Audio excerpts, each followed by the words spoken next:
अथ श्रीयोगवासिष्ठे उत्पत्तिप्रकरणे 11शोत्तरशततमः सर्गः।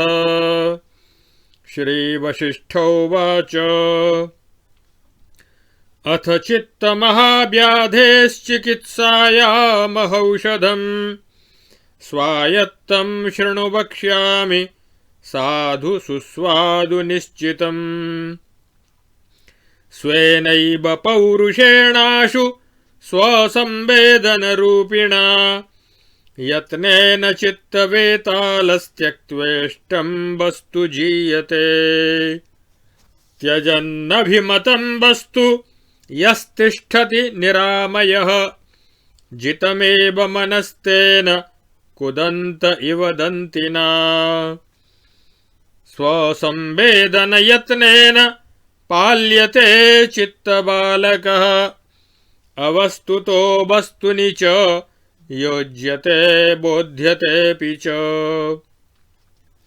शास्त्रसत्सङ्गधीरेण चिन्तातप्तमतापिना छिन्दित्वमाय सेनायो मनसैव मनो मुने।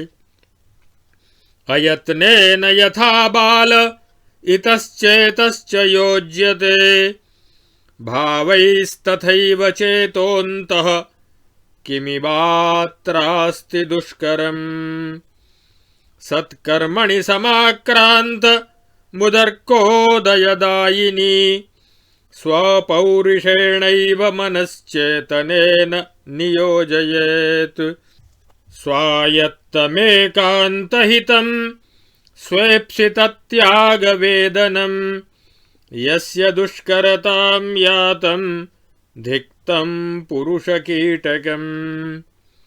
अरम्यं रम्यरूपेण भावयित्वा स्वसंविदा मल्लेनेव शिशुश्चित्तमयत्नेनैव जीयते। पौरुषेण प्रयत्नेन चित्तमाश्वेव जीयते अचित्तेनाप्रयत्नेन पदं ब्रह्मणि दीयते। स्वायत्तं च सुसाध्यं च स्वचित्ताक्रान्तिमात्रकम् शक्नुवन्ति न ये कर्तुं धिक्तान् पुरुषजम्बुकान्।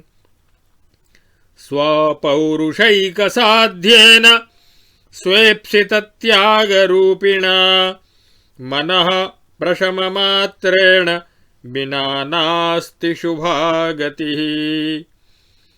मनोमारणमात्रेण साध्येन स्वात्मसंविदा निःसपत्नमनाद्यन्त मनिङ्गनमिहोच्यताम्। ईप्सिता वेदनाख्यात्तु मनः प्रशमनादृते गुरूपदेशशास्त्रार्थ मन्त्राद्या युक्तयस्त्रिणम्। सर्वं सर्वगतं शान्तं ब्रह्म सम्पद्यते तदा असङ्कल्पनशस्त्रेण छिन्नं चित्तं गतं यदा। स्वसंवेदनसाध्येऽस्मिन् सङ्कल्पानर्थशासने शान्तायामत्र वपुषि पुंसः कैव कदर्थना। नूनं दैवमनादृत्य मूढसङ्कल्पकल्पितं पुरुषार्थेन संवित्या नय चित्तमचित्तताम्।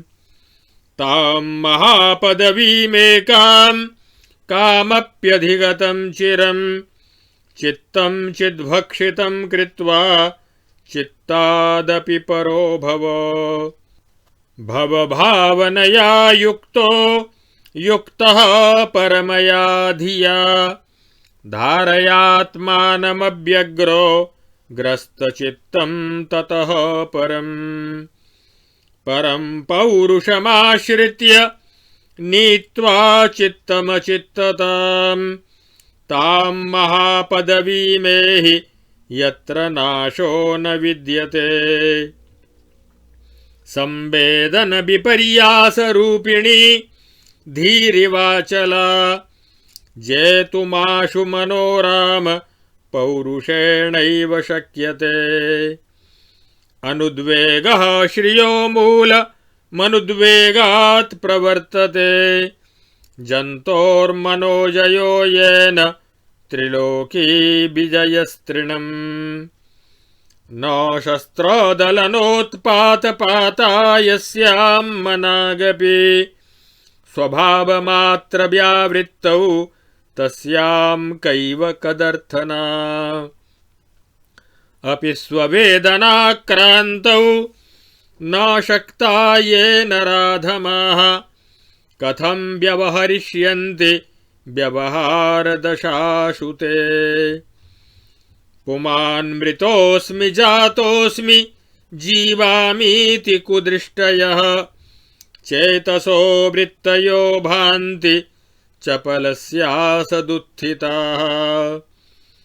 न कश्चनेह म्रियते जायते न च कश्चन स्वयं वेत्ति मृतं स्वस्य लोकमन्यं स्वकं मनः इतो याति परं लोकं स्फुरत्यन्यतया मनः तत्तस्यैत्येतदा मोक्षमतो मृतिभयं कुतः इह लोके न विचरत्विह लोके परत्र च चित्तमामोक्षमास्तेऽस्य रूपमन्यन्न विद्यते मृते भ्रातरिभृत्यादौ क्लेश आक्रियते नृतः तत्स्वचित्तं स्वचैतन्यव्यावृत्तात्मेति मे मतिः सति पथ्ये तते शुभ्रे चित्तोपशमनादृते तिर्यगूर्ध्वमधस्ताच्च भूयो भूयो विचारितम् यावन्नास्ति किलोपायश्चित्तोपशमनादृते ऋते तथ्ये तते शुभ्रे बोधे हृद्युदिते सति मनोविलयमात्रेण विश्रान्तिरुपजायते व्यायते हृदयाकाशे चिति चिच्चक्रधारया मनो मारय निःशङ्कं त्वां प्रबध्नन्ति नाधयः यदि रम्यमरम्यत्वे त्वया संविदितं विदा छिन्नान्येव तदङ्गानि चित्तस्येति मतिर्मम अयं सोऽहमिदं तन्म एतावन्मात्रकं मनः तदभावनमात्रेण दात्रेणेव विलूयते छिन्नाभ्रमण्डलं व्योम्नि यथा शरदि धूयते बातेनाकल्पनेनैवं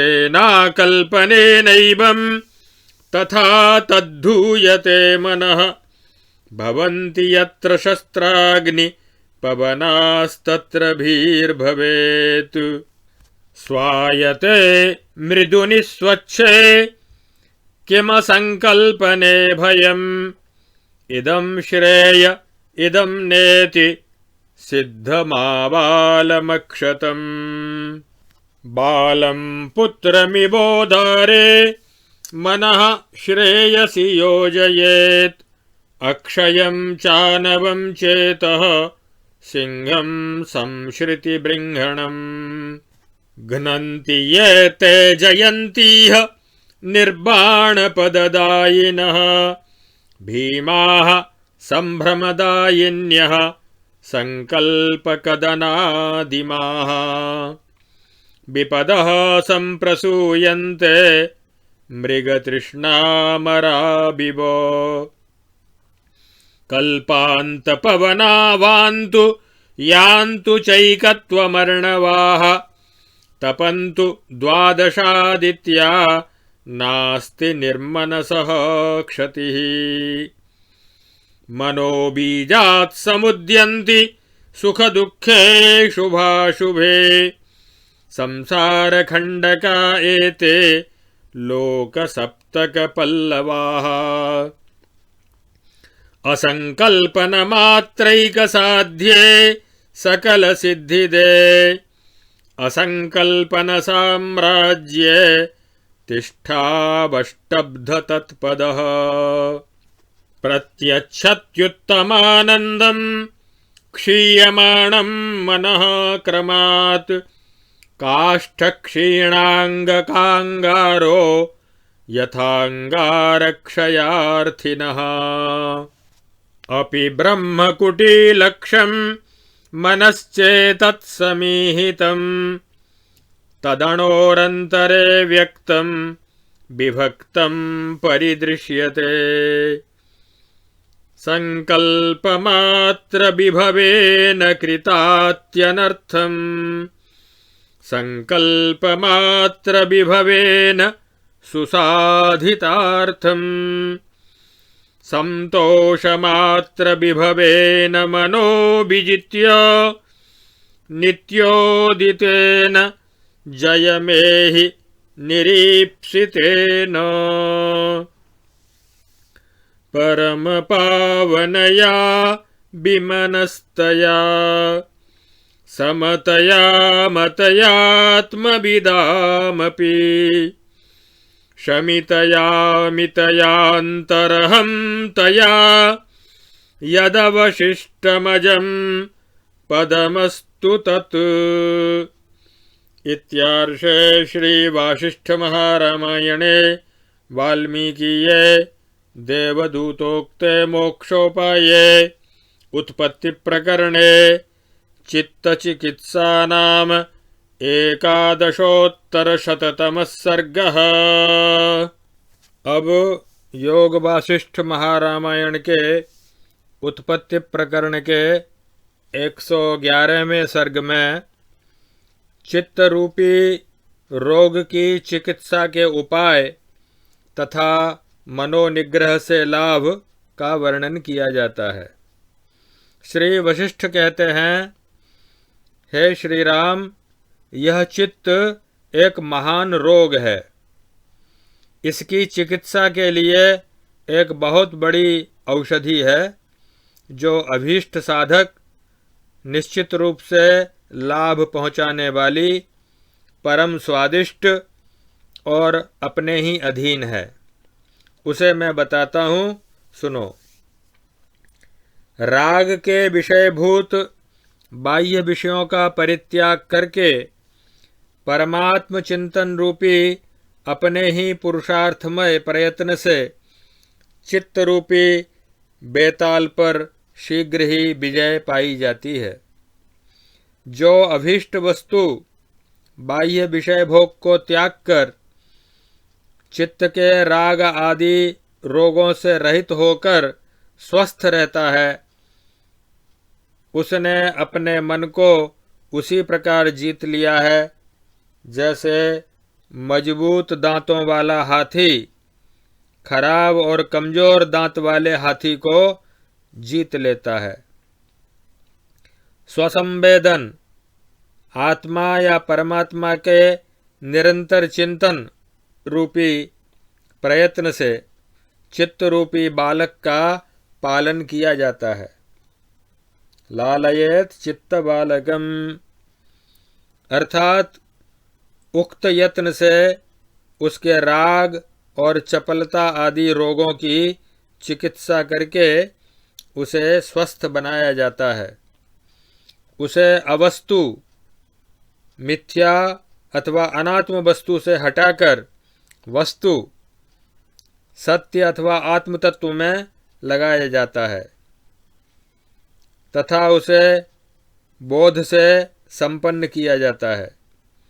जैसे बालक को प्यार या भय दिखाकर बिना प्रयत्न के ही इधर उधर जहाँ चाहें लगाया जा सकता है, उसी प्रकार भावों से मन को भी अनायास ही अंतरात्मा में लगाया जा सकता है। ऐसा करने में कठिनाई क्या है? भविष्य में अभ्युदय रूपी फल को देने वाले सत्कर्म समाधि के अभ्यास में लगे हुए मन को अपने पुरुषार्थ से ही चेतन परमात्मा के साथ संयुक्त करे, जो सर्वथा अपने अधीन और परम हितकर है। वह अभीष्ट वस्तु का त्याग रूपी वैराग्य जिसके लिए कठिन हो गया है, वह मनुष्य नहीं विषयों का कीड़ा है, उसे धिक्कार है। जैसे कोई पहलवान किसी बालक को अनायास ही पछाड़ देता है, उसी प्रकार अपनी बुद्धि से अरम्य विषय समूह में परम रमणीय परब्रह्म परमात्मा की भावना करके मन को बिना यत्न के ही जीत लिया जा सकता है। पौरुष रूपी प्रयत्न से चित्त को शीघ्र ही जीत लिया जाता है। जो चित्त को जीतकर उसके प्रभाव से रहित हो गया है, वह बिना किसी प्रयास के परब्रह्म परमात्मा को प्राप्त कर लेता है। अपने चित्त पर आक्रमण करके उसे वश में कर लेना मात्र जो सहज साध्य और स्वाधीन कार्य है, उसे ही जो लोग नहीं कर सकते, वे पुरुष नहीं गीदड़ हैं, उन्हें धिक्कार है। एकमात्र अपने पौरुष से ही सिद्ध होने वाला जो अभीष्ट वस्तु का त्याग रूपी मनोनिग्रह कर्म है, उसके बिना शुभ गति नहीं हो सकती। अभीष्ट बाह्य विषयों का स्मरण न करना अथवा मनोवांछित मोक्ष सुख की प्राप्ति कराना जिसका स्वरूप है, उस मुख्य साधन मनोनिग्रह के बिना गुरु का उपदेश और शास्त्रों के अर्थ का चिंतन और मंत्र आदि सारे साधन या युक्तियां तिनकों के समान व्यर्थ हैं। यहाँ यह बात मनोनिग्रह की प्रशंसा के लिए कही गई है। गुरु के उपदेश और शास्त्र के अभ्यास को व्यर्थ बताना इसका उद्देश्य नहीं है।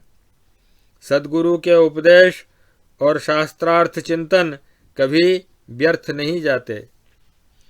संकल्पों के परित्याग रूपी शस्त्र से जब चित्त रूपी वृक्ष का समूल उच्छेद हो जाता है, तब साधक सर्वस्वरूप सर्वव्यापी शांत ब्रह्मरूप हो जाता है।